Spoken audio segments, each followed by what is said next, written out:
Antropologi berasal dari bahasa Yunani, yaitu dari kata anthropos yang berarti manusia dan logos yang berarti study. Jadi antropologi merupakan suatu ilmu disiplin yang mempelajari manusia. Menurut Alfred Kober menjelaskan bahwa ruang lingkup antropologi sangat luas, meliputi manusia sebagai makhluk fisik, manusia dalam masa prasejarahnya, dan manusia dalam sistem kebudayaannya sebagai pewaris suatu sistem yang kompleks, di mana hal tersebut meliputi adat istiadat, sikap-sikap dan perilaku manusia. Saya akan membahas mengenai materi dari bagian-bagian antropologi. Nah, antropologi memiliki beberapa bagian. Yang pertama ada antropologi fisik, di mana antropologi fisik ini memiliki arti yaitu suatu ilmu yang mempelajari tentang keberagaman manusia di dunia yang dapat dilihat dari segi fisiknya. Antropologi fisik ini berfungsi untuk meneliti manusia sebagai makhluk hidup biologi, mempelajari manusia dari unsur lahirnya dengan cara yang mendalam, kemudian menyelidiki asal-usul manusia, perkembangan evolusi organik, dan struktur tubuh atau kelompok-kelompok manusia yang biasa kita sebut dengan istilah ras. Bagian antropologi yang kedua ada antropologi budaya, di mana antropologi budaya ini memiliki arti yaitu suatu ilmu yang mempelajari tentang manusia serta keragaman budaya bangsa yang tersebar di seluruh dunia. Nah, antropologi budaya memfokuskan pada kebudayaan manusia ataupun cara mereka hidup dalam masyarakat. Saat ini, kajian antropologi budaya lebih menekankan pada 4 aspek. 4 aspek tersebut yakni ada antropologi ekonomi, antropologi medis, antropologi psikologi, serta antropologi sosial. Halo teman-teman, di sini saya akan menjelaskan antropologi budaya yang meliputi antropologi linguistik, antropologi arkeologi, dan antropologi etnologi. Antropologi linguistik. Antropologi linguistik adalah bagian pembelajaran yang membahas keberagaman suku di Indonesia. Contoh antropologi linguistik yaitu suku Bali, di mana suku Bali adalah suku bangsa mayoritas di Pulau Bali yang menggunakan bahasa Bali dan mengikuti budaya Bali. Salah satunya yaitu suku Bali Age yang terbiasa dengan aturan adat yang kental. Salah satu contoh yaitu tradisi dari Desa Trunyan yang terkenal dengan proses pemakamannya. Pemakaman di Desa Trunyan, Bali dilakukan tidak dengan cara dikubur atau dikremasi, melainkan mayatnya berada di bawah pohon tua di sana. Yang kedua, ada antropologi arkeologi. Nah, antropologi arkeologi adalah bagian yang mempelajari benda-benda lama seperti benda bersejarah. Nah, contoh dari antropologi arkeologi yaitu bangunan berupa batu tegak atau tugu yang berfungsi sebagai tempat pemujaan roh nenek moyang yang telah meninggal yang dikenal dengan menhir. Yang selanjutnya yaitu antropologi etnologi. Jadi, antropologi etnologi ini merupakan pembelajaran mengenai aktivitas dari suatu kebudayaan.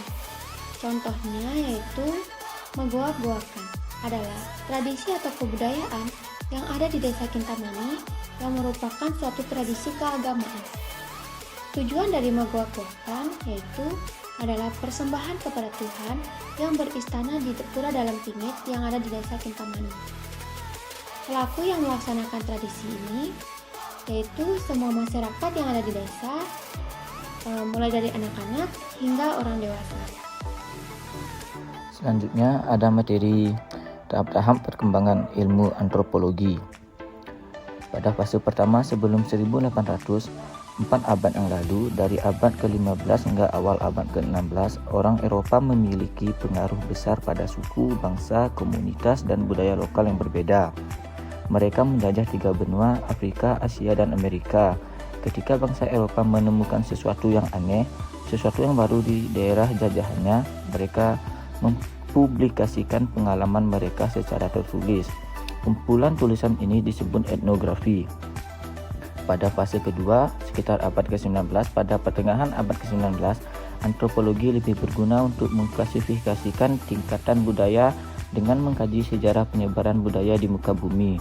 Orang Eropa memandang budaya bangsa non-Eropa sebagai budaya yang kuno. Dengan mempelajarinya, mereka mempelajari sejarah penyebaran kebudayaan manusia. Fase ketiga, awal abad ke-20. Di awal abad ke-20, materi etnografi lebih dipahami untuk mengetahui bagian dalam bangsa, mempelajari kelemahannya dan menaklukkannya. Periode ini menunjukkan bahwa disiplin ilmu antropologi sebagai ilmu terapan berperan aktif. Tujuannya hanya untuk mendapatkan pemahaman tentang masyarakat kompleks saat ini yang menaklukkan negara-negara lain seperti Amerika, Asia, dan Afrika yang sudah didominasi oleh Eropa Barat. Pada fase keempat, sekitar tahun 1930, pada masa ini perkembangan ilmu antropologi berkembang pesat dan luas. Ketelitian dan ketajaman pengetahuan yang meningkat dari metode ilmiahnya sangat mengesankan. Adanya perkembangan pesat ini menyebabkan hilangnya masyarakat primitif dan budaya kuno secara bertahap. Antropologi saat ini berperan ganda, yaitu secara akademis dan juga untuk kepentingan praktis.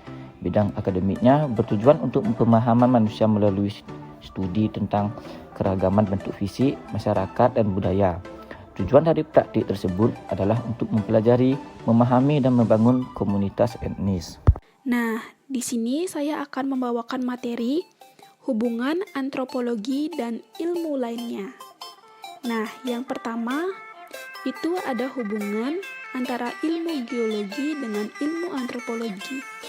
Yang dimana hubungan antara ilmu geologi dengan ilmu antropologi ini yaitu saling mempelajari tentang ciri-ciri dan lapisan bumi serta perubahan-perubahannya yang dibutuhkan oleh subilmu paleontropologi dan ilmu prasejarah. Nah, untuk menetapkan umur dari fosil-fosil makhluk primata serta fosil manusia pada zaman dahulu. Nah, juga merupakan artefak maupun bekas kebudayaan. Yang dimana bekas kebudayaan ini mengalir dari hasil ahli arkeologi. Nah, untuk menganalisis umur dari lapisan bumi, yang dimana tepat benda-benda itu tersimpan. Oleh karena itu, hubungan antara ilmu geologi dengan ilmu antropologi ini sangat erat kaitannya dan memiliki keterkaitan saling menyatu satu sama lain. Yang kedua, ada hubungan antara ilmu anatomi dan ilmu antropologi.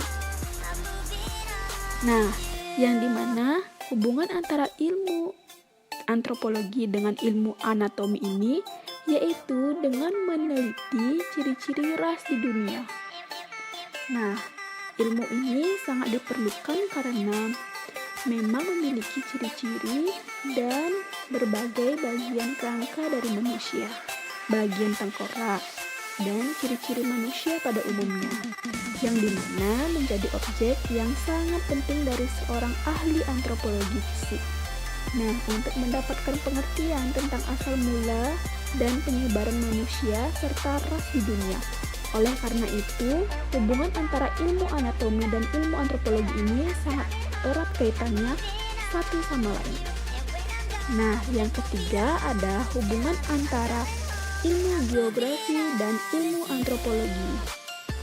Nah, yang dimana menurut pengertiannya, geografi ini merupakan ilmu yang memahami tentang alam dunia dengan gambaran tentang bumi di segala bentuk hidup yang ada di bumi. Contohnya seperti flora dan fauna, salah satunya manusia yang memiliki beragam sifat. Nah, karena antropologi ini merupakan ilmu yang mempelajari tentang manusia, yang juga memerlukan sekadar pengertian dari geografi. Oleh karena itu, karena banyak masalah tentang kebudayaan manusia yang berkaitan dengan alam dan lingkungannya, nah, untuk memecahkan masalahnya, ilmu tersebutlah yang dipakai menjadi hubungan antara ilmu geografi dan ilmu antropologi yang memiliki keterkaitan dan memiliki keberagaman yang beragam.